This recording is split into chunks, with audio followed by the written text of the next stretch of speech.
मैं डॉक्टर माधवी त्रिपाठी राजस्थान सरकार और वेदांता के CSR इनिशिएटिव ई कक्षा में आपका हार्दिक स्वागत करती हूं, जिसका टेक्निकल पार्टनर है मिशन ज्ञान। बच्चों, आज का हमारा ग्रामर का टॉपिक है एक्टिव पैसिव वॉइस, जिसका आज हम पार्ट 1 ले रहे हैं। इसमें हम कुछ इंपॉर्टेंट रूल्स के बारे में पढ़ेंगे और ये पढ़ेंगे कि असर्टिव सेंटेंसेस को पैसिव वॉइस में कैसे बदला जाता है। अब हम समझने की कोशिश करते हैं कि एक्टिव वॉइस क्या है और पैसिव वॉइस क्या है। वॉइस का अर्थ यहाँ पर है whether the subject performs the action, यानी ये हमारी पहली कंडीशन है कि सब्जेक्ट कोई एक्शन परफॉर्म करता है। सेकंड कंडीशन है और the subject receives the action. ठीक है, अब यहाँ एग्जाम्पल देखते हैं। मोहित राइट्स अ लेटर। यहाँ पर मोहित सब्जेक्ट है, मोहित एक लेटर लिखता है, यानी Mohit performs the action. Second sentence देखो, a letter is written by Mohit. यहां पर अ लेटर सब्जेक्ट है, यह कोई एक्शन परफॉर्म नहीं कर रहा है, परंतु the subject receives the action, यानी ये जो सब्जेक्ट है ये क्या कर रहा है, एक एक्शन को रिसीव करता है। तो यह वाक्य पैसिव वॉइस का हुआ। अब आगे देखते हैं कि वॉइस कितने प्रकार की होती हैं। 2 प्रकार की होती हैं, active voice and passive voice. Active voice में सब्जेक्ट सक्रिय होता है, इट परफॉर्म्स द एक्शन। यहाँ देखो, when the subject of the verb acts the verb is said to be active voice. Hindi में देखो, जब क्रिया का सब्जेक्ट स्वयं कार्य करे तो एक्टिव वॉइस का वाक्य होता है। यहाँ देखो, रवि लर्न्ड अ लेसन। यहाँ पर रवि क्या है, सब्जेक्ट। रवि एक लेसन याद करता था या रवि ने एक लेसन याद किया। तो ऐसे में रवि क्या है, सब्जेक्ट है और वह एक्टिव है। तो यह वाक्य एक्टिव वॉइस का हुआ। नेक्स्ट सेंटेंस देखो, Lalita is buying a bag. इस वाक्य में ललिता सब्जेक्ट है, ठीक है, and subject performs an action. तो यह वाक्य भी एक्टिव वॉइस का हुआ। अब समझते हैं पैसिव वॉइस क्या होता है। ऐसे वाक्यों में सब्जेक्ट निष्क्रिय होता है, इट रिसीव्स द एक्शन। यहाँ देखो, when the subject of the verb receives the action the verb is said to be in passive voice, यानी वाक्य में जब सब्जेक्ट स्वयं निष्क्रिय रहता है और वर्ब के अनुसार कार्य किया जाता है तो पैसिव वॉइस होता है। एग्जाम्पल देखो, a book is purchased by Mohit. यहाँ पर अ बुक सब्जेक्ट है और अ बुक निष्क्रिय है, ठीक है, it receives the action. Second sentence देखो, a letter was written by Ravi.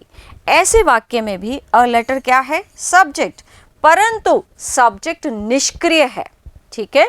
यहाँ पर सक्रिय कौन है, रवि, जो कि क्या है, ऑब्जेक्ट। तो यह वाक्य भी पैसिव वॉइस का हुआ। अब हम देखते हैं कि एक्टिव वॉइस से जब सेंटेंस को पैसिव वॉइस में चेंज किया जाता है तो हमें क्या क्या चेंजेस करने पड़ते हैं।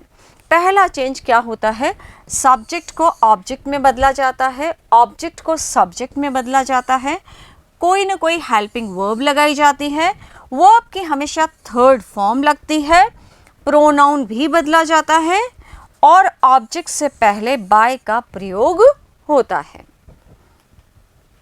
अब यहाँ हम देखते हैं how to change active voice into passive voice. Sentence देखो एक्टिव वॉइस का, subject, verb and object. Ram kills a snake. अब सब्जेक्ट ऑब्जेक्ट में बदलेगा, राम यहाँ लिख दिया गया, उसके पहले बाय लगेगा, ठीक है। ऑब्जेक्ट सब्जेक्ट में बदलेगा और स्नेक सब्जेक्ट की जगह आ गया। हेल्पिंग वर्ब इज लगाई गई है, वर्ब की हमेशा थर्ड फॉर्म लगेगी, यानी किल्ड। अब हम समझते हैं कि यहां हमने इज क्यों लगाया, किल्स, ठीक है, वर्ब की फर्स्ट फॉर्म प्लस एस, किस में लगता है? Simple present. और प्रेजेंट की हेल्पिंग वर्ब्स कौन सी हैं? Is, am, are. यहां पर सब्जेक्ट अ स्नेक सिंगुलर है, इसलिए हमने इज का प्रयोग किया है। आगे देखते हैं स्टेप्स।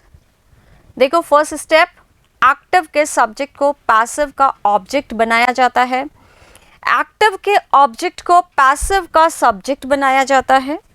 पैसिव के ऑब्जेक्ट से पहले बाय का प्रयोग किया जाता है।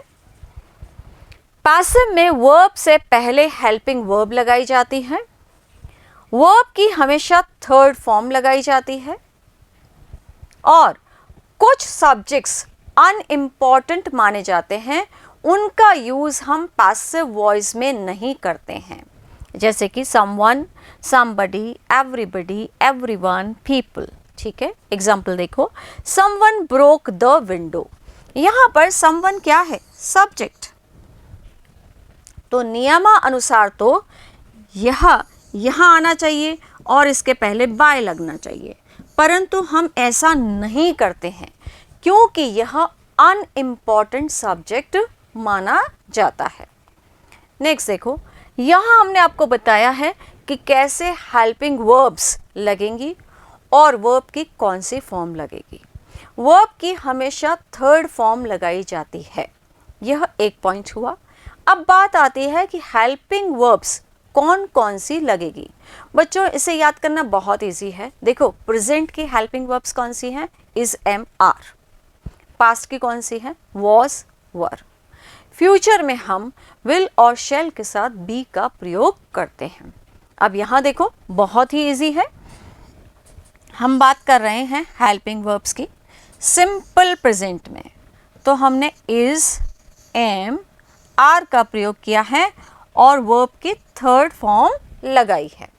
नेक्स्ट देखो पास्ट, यह सिंपल पास्ट। ठीक है, तो हमने हेल्पिंग वर्ब वॉज, वर का प्रयोग किया है और वर्ब की थर्ड फॉर्म लगाई है। ऐसे ही सिंपल फ्यूचर, यहाँ पर will be, shall be plus verb की थर्ड फॉर्म लगाई गई है।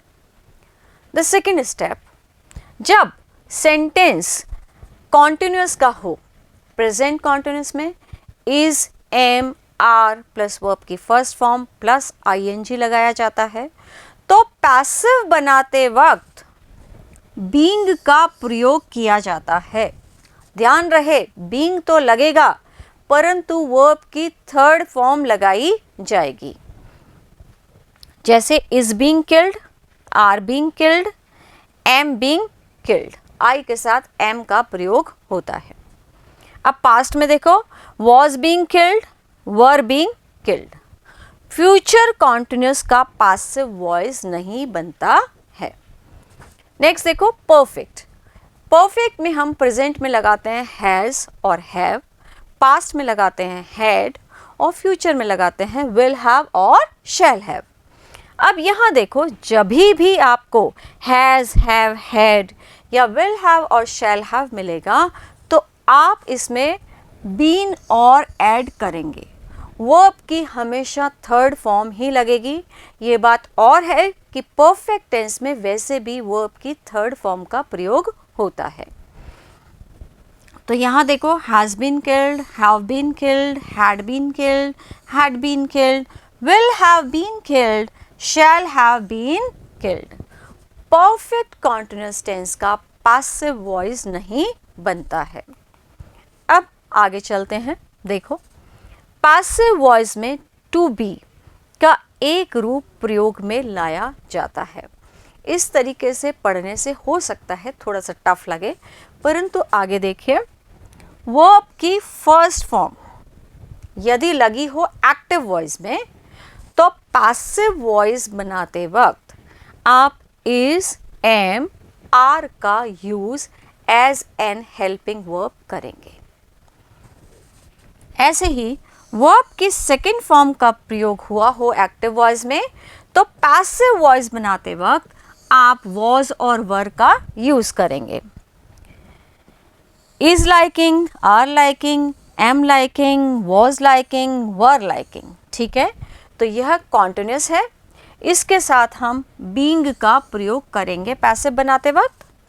ऐसे he has, have, had, will have, shall have के साथ बीन का प्रयोग करेंगे। इसे आप समझ गए होंगे कि यहाँ हमने टेंसेस लिखे हैं और यहाँ हेल्पिंग वर्ब्स।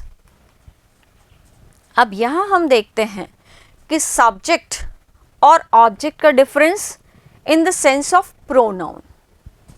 देखो, आई, यहाँ हमने लिखा है सब्जेक्टिव केस, यानी वाक्य के शुरू में, आप इतना ही समझिए, और ऑब्जेक्टिव केस यानी वाक्य के अंत में। तो आई किस में चेंज हो जाता है? मी में। बी किस में चेंज हो जाता है? अस में। यू ही रहेगा, ही का हिम हो जाएगा, शी का हर हो जाएगा, दे का देम हो जाएगा, इट का इट ही रहेगा, और इन सब के साथ आप बाय लगाते हैं। ठीक है, वेरी इजी। मुझे उम्मीद है कि आप साथ ही साथ नोट डाउन करते जा रहे हैं। नेक्स्ट देखो, वी लाइक्ड हिम, ये एक सेंटेंस है एक्टिव वॉइस का। ये सब्जेक्ट, वर्ब एंड ऑब्जेक्ट। अभी हमने कहा कि हम ही का, यहाँ देखो ये ही, इसका हमने हिम किया बाय के साथ लगाते वक्त। अब फिर से सेंटेंस देखते हैं। यहाँ देखो हिम, अब ये ऑब्जेक्ट की जगह है, इसे सब्जेक्ट की जगह लाना है, तो क्या हो जाएगा? ही। ठीक है, किल्ड वर्ब की कौन सी फॉर्म है? Second form. तो सेकंड फॉर्म होने से सिंपल पास्ट, तो हेल्पिंग वर्ब कौन सी लग सकती है? वॉज या were. He is liked by us, यहाँ पर इस का प्रयोग नहीं होगा, यहाँ पर he was liked by us. अब बात आती है इस वी की। वी, फिर से यहाँ देखो, वी इसका क्या बन गया है? अस। ठीक है, तो बाय के साथ हम क्या लगाएंगे? अस। अब यहाँ फिर से देखो, वी का हमने क्या किया है? Us, by us. Very easy. तो एक्टिव वॉइस में है वी लाइक्ड हिम, और पैसिव वॉइस में हो गया he was liked by us. Next देखो, change into passive voice, simple assertive sentences. अब यहाँ समझना how to identify subject in a sentence, क्योंकि यह जानना बहुत ज़्यादा ज़रूरी है कि सब्जेक्ट क्या होता है। बच्चों, सेंटेंस में वर्ब से पहले जो लगाया जाता है वह सब्जेक्ट होता है। It comes before verb in a sentence. Sentence starts with a subject. Next देखो, सिंपल प्रेजेंट टेंस। अब हमने पूर्व में टेंसेस को अच्छे से पढ़ लिया है, आपका यहाँ पर रिवीजन भी हो जाएगा। देखो, राम राइट अ लेटर, यह होगा राम राइट्स अ लेटर, क्योंकि राम क्या है? सिंगुलर, तो वर्ब में एस और ई एस लगाया जाता है सिंपल प्रेजेंट टेंस में। अब पता चल गया कि सेंटेंस किसका है? सिंपल प्रेजेंट टेंस का। ये क्या है? वर्ब, ये क्या है? सब्जेक्ट, और ये क्या है? ऑब्जेक्ट। अब रूल अप्लाई करें, सब्जेक्ट ऑब्जेक्ट की जगह जाएगा, उससे पहले बाय का प्रयोग होगा। वर्ब की हमेशा थर्ड फॉर्म लगेगी। ठीक है, एक हेल्पिंग वर्ब लगाया जाएगा, ऑब्जेक्ट सब्जेक्ट की जगह आ जाएगा। अब क्वेश्चन है इस हेल्पिंग वर्ब इज का। राइट्स वर्ब की फर्स्ट फॉर्म प्लस एस, यानी सिंपल प्रेजेंट। प्रेजेंट की helping verbs is am are. A letter singular है, इसलिए इज लगाया गया है। Very easy. नेक्स्ट देखो, प्रेजेंट कॉन्टिन्यूअस टेंस।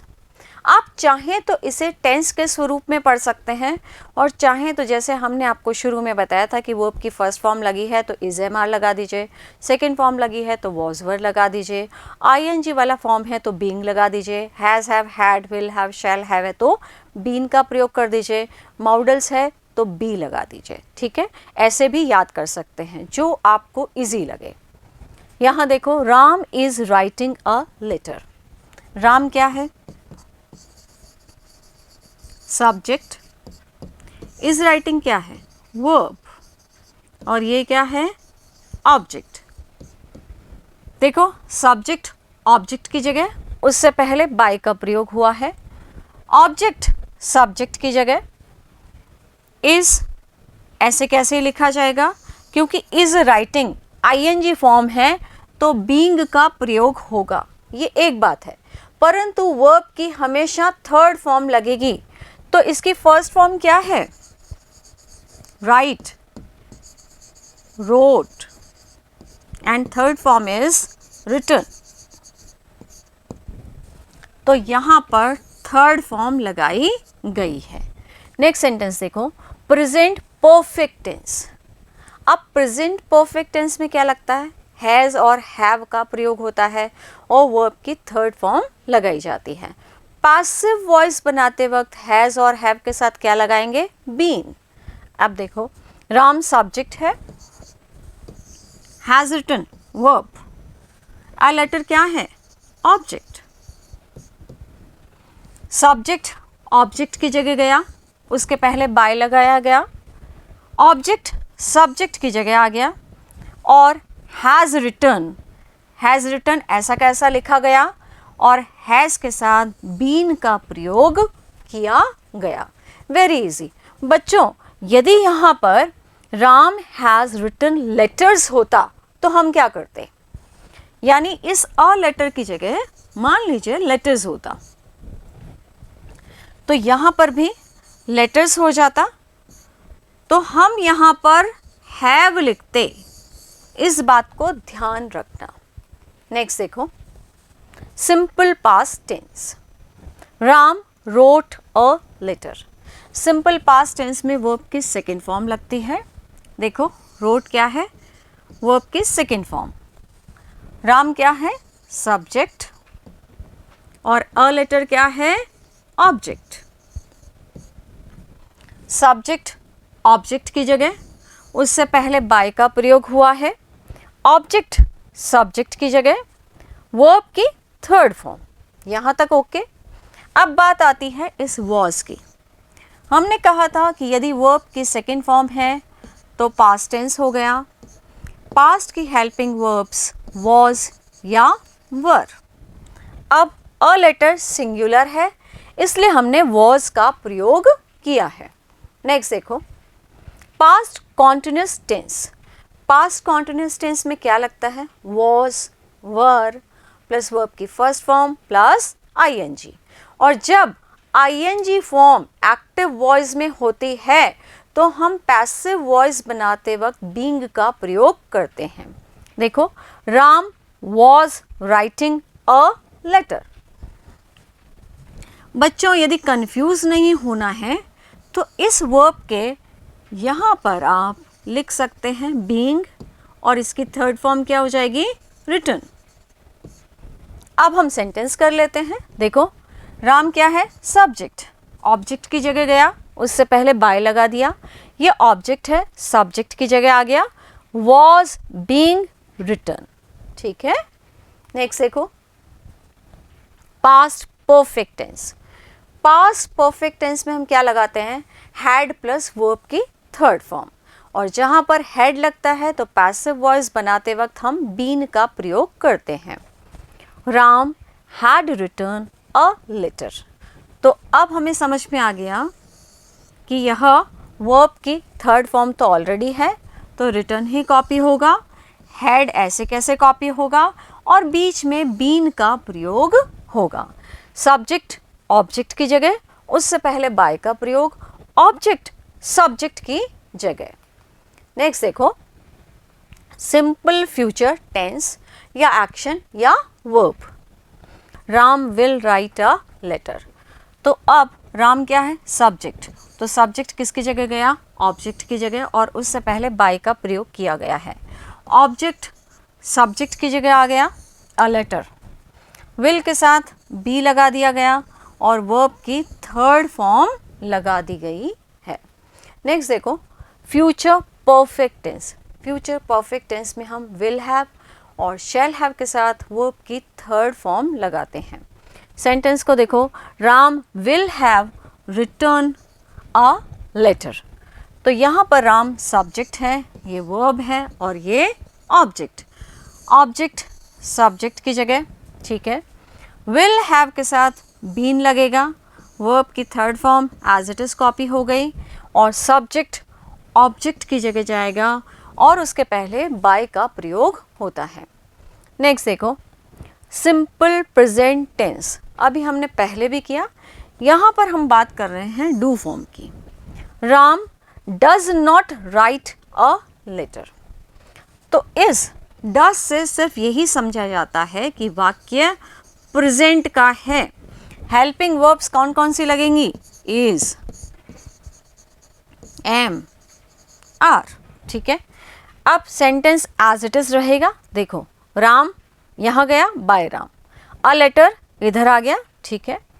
अब मुझे हेल्पिंग वर्ब अ लेटर के साथ इज लगानी पड़ेगी, not as it is copy होगा, ठीक है, और वर्ब की थर्ड फॉर्म लगाई जाएगी।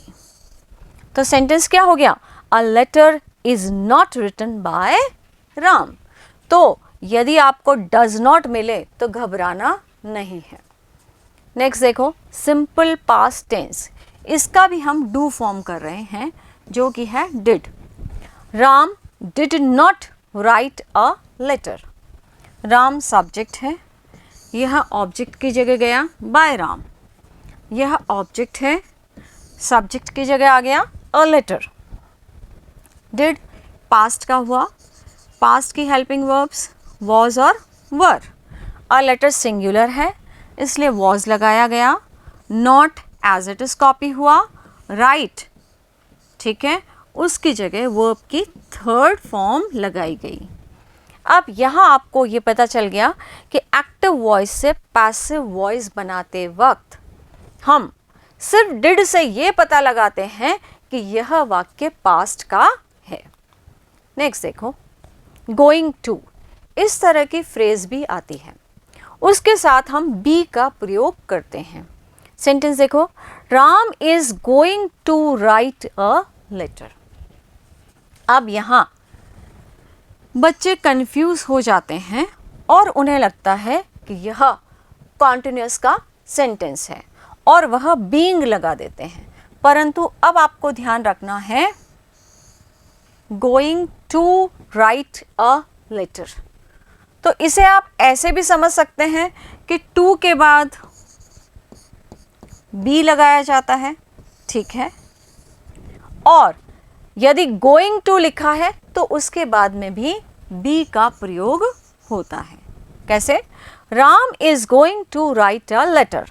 अ लेटर यहाँ कॉपी हुआ, राम यहाँ गया, उसके पहले हमने बाय का प्रयोग किया। राइट वर्ब की फर्स्ट फॉर्म है, इसको थर्ड फॉर्म में चेंज किया, रिटन।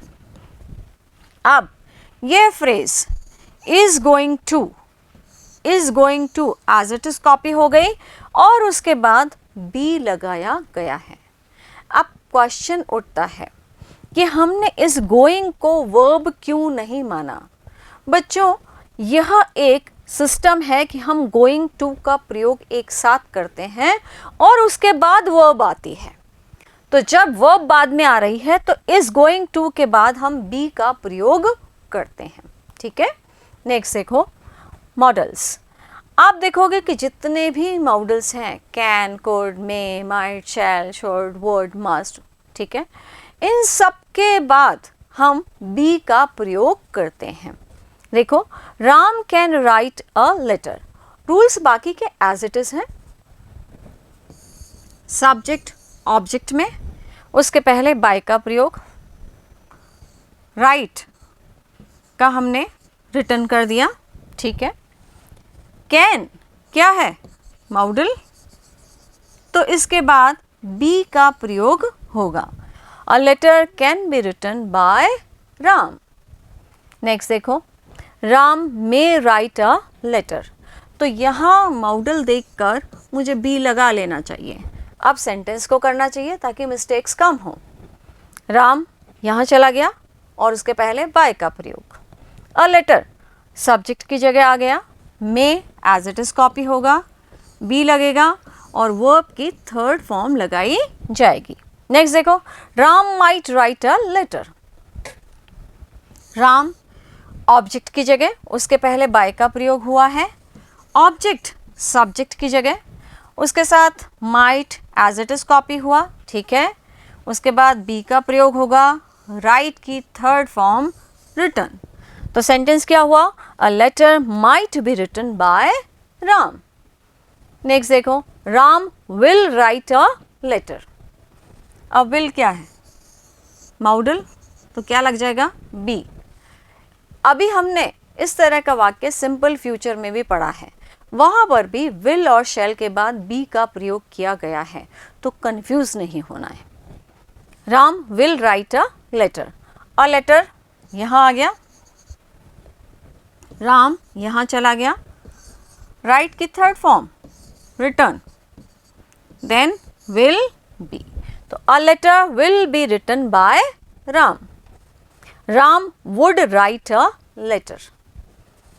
तो यहां पर अ लेटर इधर आ गया, राम ऑब्जेक्ट की जगह, उससे पहले बाय का प्रयोग, राइट की थर्ड फॉर्म रिटर्न, वुड क्योंकि एक मॉडल है इसके बाद बी का प्रयोग होगा, तो वुड बी, ठीक है। नेक्स्ट देखो, Ram shall write a letter. अब शैल राइट देखते ही मुझे पता है कि यहाँ पे बी लगाना है। A letter shall be written by Ram. Ram यहाँ गया, बाय का प्रयोग लगा, अ लेटर सब्जेक्ट की जगह आ गया, शैल बी, देन वर्ब की third form. Ram should write a letter.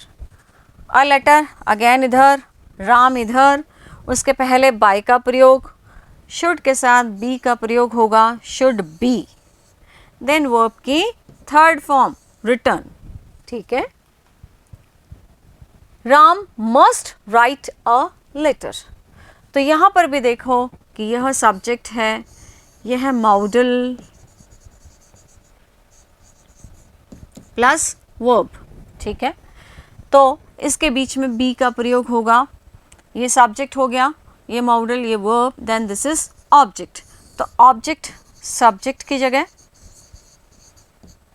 और सब्जेक्ट ऑब्जेक्ट की जगह, ठीक है।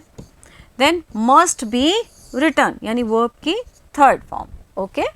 नेक्स्ट देखो, टू प्लस वर्ब की फर्स्ट फॉर्म।